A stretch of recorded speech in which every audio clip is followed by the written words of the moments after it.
जब अमरनाथ की गुफा में रात को सीसीटीवी कैमरे लगाए गए, उसके बाद जो हुआ उसे देखकर आपका दिल दहल जाएगा। अमरनाथ की गुफा ऐसी रहस्यमयी जगह है कि आज तक वैज्ञानिक भी इस बात का पता नहीं लगा पाए हैं कि अमरनाथ गुफा में बना बर्फ का शिवलिंग आखिर कैसे संभव है। हर साल अमरनाथ मंदिर केवल 2 महीने के लिए ही खुलता है और बाकी पूरे साल बंद रहता है। अमरनाथ से जुड़े कई ऐसे रहस्य हैं जिसके बारे में आज तक किसी को मालूम नहीं पड़ा है, लेकिन इस बात को भी नकारा नहीं जा सकता है कि कोई तो शक्ति है जो इस संसार को चला रही है। जहाँ स्वयं महादेव का वास हो, वहाँ चमत्कार होना तो स्वाभाविक है। आज की घटना कुछ ऐसी ही रहस्यमयी चीजों से जुड़ी हुई है जिसे सुनकर आप भी चौंक जाएंगे। लेकिन उससे पहले यदि आप भी बाबा अमरनाथ के सच्चे भक्त हैं तो कमेंट बॉक्स में हर हर महादेव जरूर लिखें।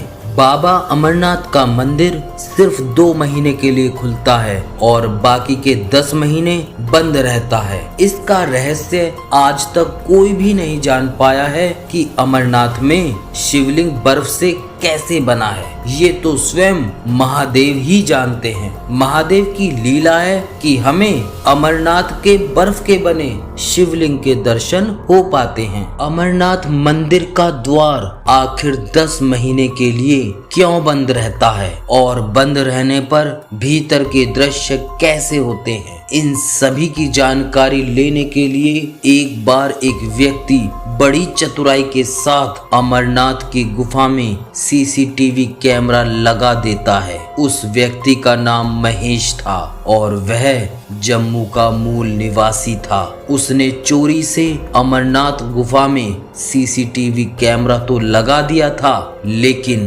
उसे डर भी था कि कहीं किसी ने देख लिया तो बहुत बड़ी आफत आ जाएगी। मंदिर बंद होने में अभी 3-4 दिन बाकी थे। इन 2 महीनों में अमरनाथ में भयंकर भीड़ होती है क्योंकि भक्त केवल यही 2 महीने यानी जुलाई और अगस्त में ही अपने महादेव के दर्शन कर सकते हैं। देखते ही देखते मंदिर का द्वार बंद होने का समय आ गया। मंदिर के पास कई साधु ध्यान में लिप्त होकर साधना करते रहते हैं। उनमें से एक साधु आखिरी दिन बाबा अमरनाथ की गुफा में चले गए। महेश बैठे बैठे इन सभी घटनाओं को होते हुए देख रहा था। मंदिर का दरवाजा बंद करने का समय हो गया था। सभी श्रद्धालु दर्शन करके वापस लौट रहे थे, लेकिन जो साधु बाबा अमरनाथ मंदिर के अंदर गया था वो नहीं लौटा था और मंदिर का द्वार बंद हो गया। पहले तो महेश ने सोचा कि जाकर मंदिर के पुजारी से यह बात कहे, लेकिन फिर यह सोचकर चुप रह गया कि उसके द्वारा सीसीटीवी कैमरा लगाने की बात किसी को पता चल गई तो उसके साथ अनर्थ हो सकता है। इसलिए महेश चुपचाप अमरनाथ गुफा के अंदर होने वाली सभी गतिविधियों पर नजर रख रहा था। मंदिर के द्वार बंद होने के करीब 6 दिन बाद महेश ने साधु को दोबारा देखा। साधु महादेव के शिवलिंग के ठीक पास में बैठे ध्यान कर रहे थे। करीब 1 हफ्ते के बाद महेश ने गौर किया कि वह साधु जो कि ध्यान में लिप्त थे, उनका शरीर धीरे धीरे कम होता जा रहा है। महेश ने सोचा खाना पीना न मिलने के कारण साधु कमजोर होता जा रहा है, इसलिए शायद उसका शरीर कम नजर आ रहा है। कई महीनों तक यही दृश्य नजर आया और फिर करीब 3 महीने होने के बाद महेश ने गौर किया कि ध्यान में बैठे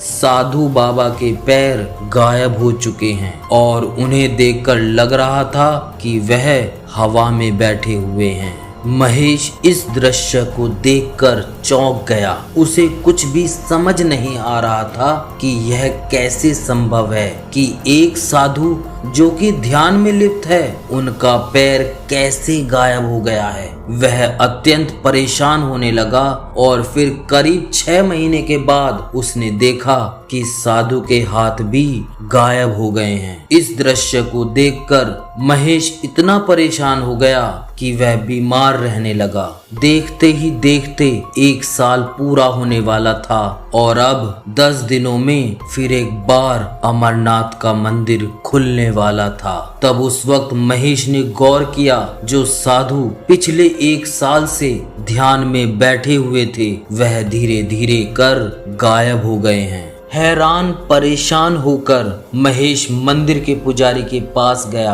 और उन्हें सभी बातों के बारे में सच सच बताया। पुजारी ने महेश को बताया, यह साधु कोई आम साधु नहीं है, वह इस धरती पर महादेव के रूप में है और यह महादेव के ध्यान के द्वारा लुप्त हो चुके हैं और सिद्ध अवस्था के रूप में पहुंच चुके हैं। यहाँ का मनुष्य जीवन से कोई वास्ता नहीं है, केवल वे और उनके महादेव वहां रहते हैं। यह बात सुनकर महेश मंत्रमुग्ध हो गया कि उसे साक्षात महादेव के दर्शन हुए हैं। भले ही प्रदर्शन सीसीटीवी कैमरे के द्वारा ही हुआ हो, लेकिन वह दर्शन अमूल्य थे। तो दोस्तों, यह सच्ची घटना आपको कैसी लगी, कमेंट बॉक्स में जरूर बताएं और कमेंट बॉक्स में हर हर महादेव लिखना ना भूलें।